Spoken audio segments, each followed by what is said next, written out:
I just had all these emotions run through, so I was very angry, but I was also very interested and I wanted to learn a lot more, and I just wanted to make a difference because to me, my culture means a lot to me, and so does my family, and it obviously is going to affect my family, the gap and everything, considering I've got all my elders and stuff surrounding me at home, so I was just really interested in it. People studying nursing do a lot of practical work in hospitals and medical centres as part of their course to ground them in the situations they'll face throughout their careers. Maddison has just come off 2 weeks of prac when our mob visited and was very enthusiastic about its benefits. It was great. I love prac. Placement is really, really good. It's such a huge opportunity to learn things and get involved and stuff, so I love it. Maddison's worked as a volunteer for some time at Bowraville's only medical centre, and one of her aims is to continue working there after she graduates. She'd also like to gain experience in rural and remote areas of the Northern Territory. So I really want to work out remote and rural to start off with, just in the Aboriginal communities because I'm really passionate about that. So I want to go out somewhere in the Northern Territory. I'd love that, that would be great. But I also want to work back home as well and get involved with my community work, which did help me a lot growing up. So yeah, I want to give back to the community. But in the meantime, the School of Health offers its nursing students a realistic simulation lab where experienced teacher nurses guide students through the daily tasks of a nurse working in a hospital setting. Students can also receive extra support from the Urala Aboriginal Centre, which is a teaching, research and study support centre for internal and external Aboriginal and Torres Strait Islander students. It's a home away from home, where students can work, chat, eat and plan their lives.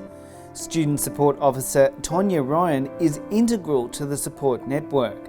A Kamilaroi woman, Tonya's lived in Armidale for a quarter of a century and has guided generations of university students for the last 24 years, 13 of them at Urala. One of her biggest joys is seeing the students graduate.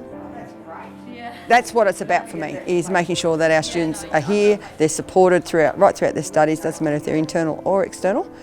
We have 640 Aboriginal students at UNE, 120 sit on campus, and the rest are scattered all around Australia. So my role is to support them in all their studies, their academia, pastoral care, whatever they need, as well as I go out and visit schools and communities and promote UNE and Urala and our pathway programs to the communities. Tonya says it's important that young people in communities realise there are many ways they can successfully start and finish higher education studies. University isn't cheap. And it is a big burden on families, and a lot of our students are first in family and have really no idea what they're in for in regard to costings. So these scholarships are amazing. The most important thing is for the kids while they're in Year 12 to start looking at those scholarships. Look in Year 11, apply in Year 12, see what's out there, because there's so many scholarships that go by the way because kids don't realise that they can apply for them or they don't know where to start looking. So to ring up the universities where they want to go to and have a look and ask them for their website and say, this is what I'm interested in and can you help me? Because that's what we do here at Urala. If you give us an idea what you're doing, we will send you out the relevant information in regard to what scholarships there are.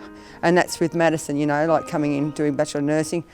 The Freddy Fricke Scholarship is an amazing scholarship that will help her through the duration of her nursing degree.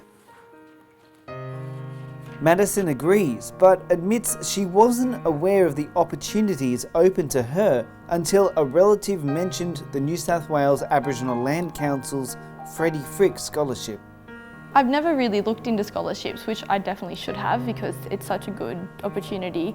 But I was just sitting at home one day and my uncle came in and he's like, oh, I just heard about this scholarship and you should definitely apply for it. So I was like, oh, okay, yeah, definitely. And I read through it and I was really interested in it. So yeah, I just applied for it. It's really good. Scholarships are great for students. They definitely help out a lot. So the most important thing and probably the most scariest thing is walking through the door. That to me is an achievement in itself because we all come from a different path, we all come from a different area and we all have different learning. So we can come through our pathways, we can come through early entry, we can come through mature age, we can come through our ATAR. But it really depends on where you're from and how you can get that information, and Aurora gives that information. So when we go out into the schools and communities, we let our students and community members know that these degrees are sitting here at UNE, but also there's all these scholarships that you can take up. So I received the Freddy Fricke Scholarship for 2016 from the State Land Council, and I'm very proud to be receiving that. It's such a good opportunity.